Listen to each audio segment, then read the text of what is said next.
আসসালামু আলাইকুম। সবাইকে স্বাগত জানাচ্ছি আমার দেশ আজকের বিশ্বে। সঙ্গে আছি তাহমিনা তাসির। শুরুতেই জানিয়ে দিচ্ছি সংবাদ শিরোনাম। চীন পাকিস্তানের বিপরীতে ব্যর্থ তেজাস, বললেন ভারতীয় বিমান বাহিনীর সাবেক উপপ্রধান। 2025 সালে যৌন নিপীড়নের শিকার 20,000-এর বেশি মার্কিন সেনা। জনসম্মুখে বোরকা ও নেকাব নিষিদ্ধ করল পর্তুগাল।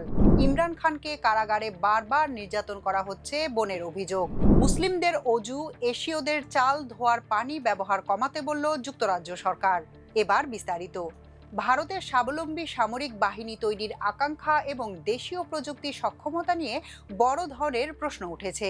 ভারতীয় বিমান বাহিনীর সদ্য অবসরপ্রাপ্ত উপপ্রধান এয়ার মার্শাল নাগেশ কাপুর দেশটির উচ্চাভিলাষী তেজাস MK-2 যুদ্ধবিমান প্রকল্পের কঠোর সমালোচনা করেছেন। তার মতে আগামী 2030-এর দশকের মাঝামাঝি সময়ে যখন এই বিমান বিপুল সংখ্যায় বাহিনীতে যুক্ত হতে শুরু করবে, তখন যুদ্ধক্ষেত্রে এর কার্যকারিতা বা প্রাসঙ্গিকতা অনেকটাই তলানিতে ঠেকে যেতে পারে। ভারতীয় সংবাদ মাধ্যম NDTV শনিবার জানিয়েছে, চাকরি থেকে অবসর নেয়ার মাত্র 2 মাসের মাথায় এক সাক্ষাৎকারে ভারতের প্রতিরক্ষা সক্ষমতার করুণ চিত্র এবং প্রযুক্তিগত পিছিয়ে পড়ার ভয়াবহ ঝুঁকি তুলে ধরেন এয়ার মার্শাল কাপুর। যখন প্রতিবেশী চীন ষষ্ঠ প্রজন্মের যুদ্ধবিমানের দিকে এগোচ্ছে এবং পাকিস্তান পঞ্চম প্রজন্মের বিমান সংগ্রহের পরিকল্পনা করছে, তখন 2035 সালে ভারতের মতো একটি দেশের কাছে চতুর্থ প্রজন্মের বিমান থাকা কতটা যুক্তিযুক্ত, এমন প্রশ্নের উত্তরে সাবেক এই উপপ্রধান সরাসরি বলেন, কার্যকারিতার বিচারে এটি একেবারেই কোনো কাজের কথা নয়। বর্তমানে রাডার ফাঁকি দিতে সক্ষম স্টেলথ ও সেন্সর ফিউশন প্রযুক্তির পঞ্চম প্রজন্মের যুদ্ধবিমান যেমন মার্কিন যুক্তরাষ্ট্রের F-22 বা চীনের J-20 বিশ্বজুড়ে আধিপত্য দেখাচ্ছে। চীন ইতোমধ্যে 2030 সালের মধ্যে অন্তত 500টি J-20 বিমান বহরে যুক্ত করার লক্ষ্য নিয়ে কাজ করছে। সেন্সর ফিউশন হলো এমন এক যুদ্ধবিমান যা বিমানের রাডার, ইনফ্রারেড ক্যামেরা ও অন্যান্য সেন্সরের ভিন্ন ভিন্ন তথ্যকে কম্পিউটারের মাধ্যমে একত্রিত করে ককপিটে পাইলটের সামনে শত্রুর অবস্থান ও আক্রমণের জন্য একটা নিখুঁত ডিজিটাল ছবি তুলে ধরে। এর পাশাপাশি কৃত্রিম বুদ্ধিমত্তা ও ড্রোন সংযোগ ভিত্তিক ষষ্ঠ প্রজন্মের J-36 ও J-50 প্রযুক্তিতে গতি এনেছে বেইজিং। এর বিপরীতে ভারতের বিমান বহরে আজ পর্যন্ত পঞ্চম বা ষষ্ঠ প্রজন্মের কোনো যুদ্ধবিমান নেই। তবে সাবেক এই এয়ার মার্শাল মনে করেন, তেজাস MK-2 এর মতো চতুর্থ প্রজন্মের বিমান যুদ্ধক্ষেত্রে একদম সামনের সারিতে না পারলেও দেশের সুবিশাল সীমানা রক্ষায় ফাঁকফোকর মেটাতে সীমিত আকারে ব্যবহৃত হতে পারে। ভারতের রাষ্ট্রীয় যুদ্ধবিমান প্রস্তুতকারী সংস্থা হিন্দুস্তান অ্যারোনস্টিক্স লিমিটেডের চরম দায়িত্বজ্ঞানহীনতার সমালোচনা করে এয়ার মার্শাল কাপুর বলেন, নিজেদের তৈরি যুদ্ধবিমান থাকবে, এর কোনো বিকল্প নেই, কিন্তু আমরা আর কতকাল অপেক্ষা করব। 2001 সালে তেজাসের প্রথম ট্রায়াল হলেও পরে 46,000 কোটি রুপির চুক্তিতে 83টি উন্নত তেজাস MK-1 এর অর্ডার দেওয়া সত্ত্বেও আজ পর্যন্ত একটি বিমানও হাতে পায়নি IAF। মার্কিন জেনারেল ইলেকট্রিক ইঞ্জিনের সময়মতো সরবরাহ না পাওয়া এবং HAL এর অভ্যন্তরীণ সমন্বয়হীনতাই এর মূল কারণ। মার্কিন বিমান বাহিনীতে 2025 অর্থ বছরে আনুমানিক 20,492 জন সদস্য যৌন নিপীড়নের শিকার হয়েছেন। তবে 2 বছর আগে এ সংখ্যা আরও বেশি ছিল।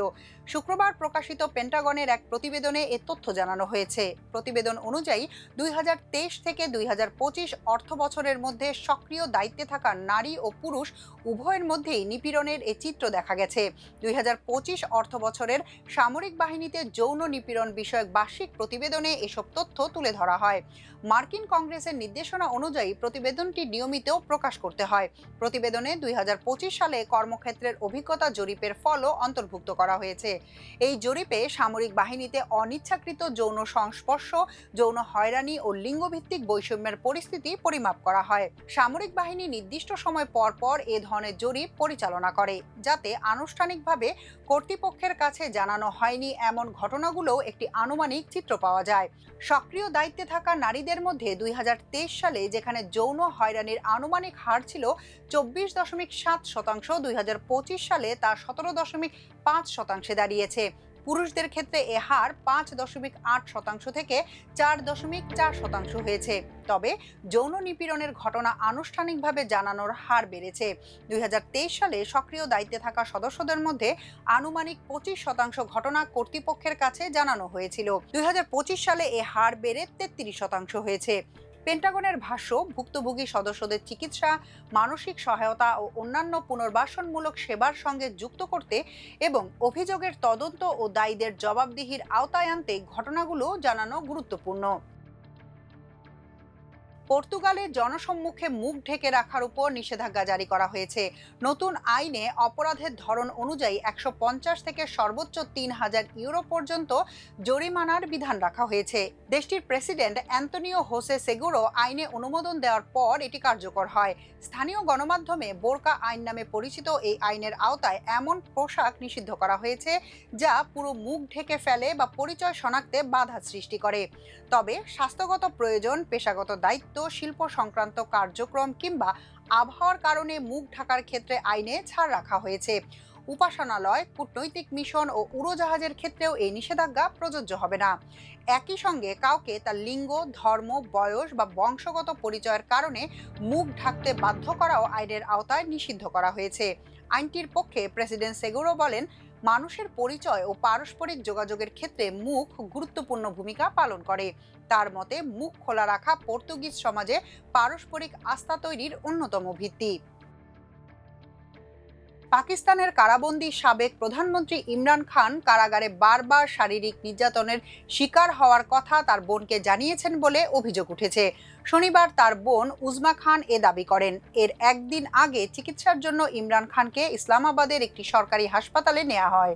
পরীক্ষা শেষে কয়েক ঘন্টার মধ্যেই তাকে আবার কারাগারে পাঠানো হয়। ইমরান খানের মেডিকেল টেস্টের সময় তার বোন উজমা খান ইসলামাবাদের পাকিস্তান ইনস্টিটিউট অব মেডিকেল সায়েন্সেসে উপস্থিত ছিলেন। তিনি জানান, শারীরিকভাবে ইমরান খান সুস্থ আছেন, তবে সাবেক প্রধানমন্ত্রী তার কাছে কারাগারে বারবার নির্যাতনের অভিযোগ করেছেন।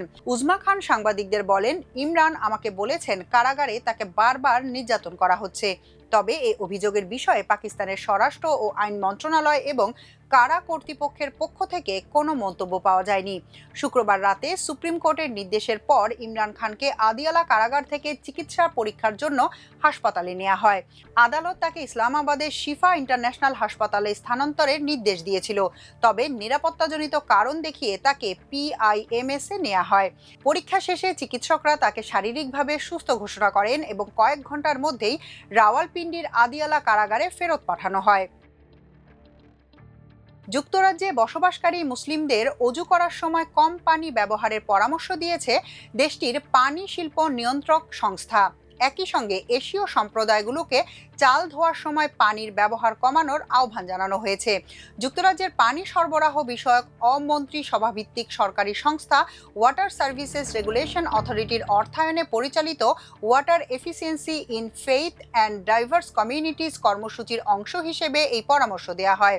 এই প্রকল্পের একটি সাম্প্রতিক উদ্যোগে সাউথ স্টাফোর্ডশায়ার ওয়াটার, কেমব্রিজ বিশ্ববিদ্যালয়ের ডিভিনিটি অনুষদ, ব্রিটেনের প্রথম পরিবেশ বান্ধব মসজিদ কেমব্রিজ সেন্ট্রাল মসজিদ এবং অন্যান্য সংস্থা ও পানি সরবরাহকারী কোম্পানি অংশীদার হিসেবে কাজ করেছে। কেমব্রিজে পরিচালিত এই উদ্যোগের পরীক্ষামূলক ধাপে স্থানীয় মুসলিমদের নামাজের আগে অজুর জন্য মাত্র 1 লিটার পানি ব্যবহার করতে উৎসাহিত করা হয়েছিল। অফ ওয়াটার জানায়, অনেকেই দিনে 5 বার অজু করতে গিয়ে কল ছেড়ে রেখে 12 লিটার পর্যন্ত পানি ব্যবহার করেন। তবে 1 লিটারের বোতল ব্যবহার করলে প্রতিদিন প্রতি ব্যক্তির 55 লিটার পর্যন্ত পানি সাশ্রয় হতে পারে। ধারণা করা হচ্ছে এই পাইলট প্রকল্পের মাধ্যমে কেমব্রিজে প্রতিদিন 5900 লিটার পর্যন্ত পানি সাশ্রয় হয়েছে। এখনকার মতো এ পর্যন্তই। সবাই ভালো থাকুন, সুস্থ থাকুন আমার দেশের সঙ্গে। চ্যানেলটি ভালো লাগলে সাবস্ক্রাইব করুন। আল্লাহ হাফেজ।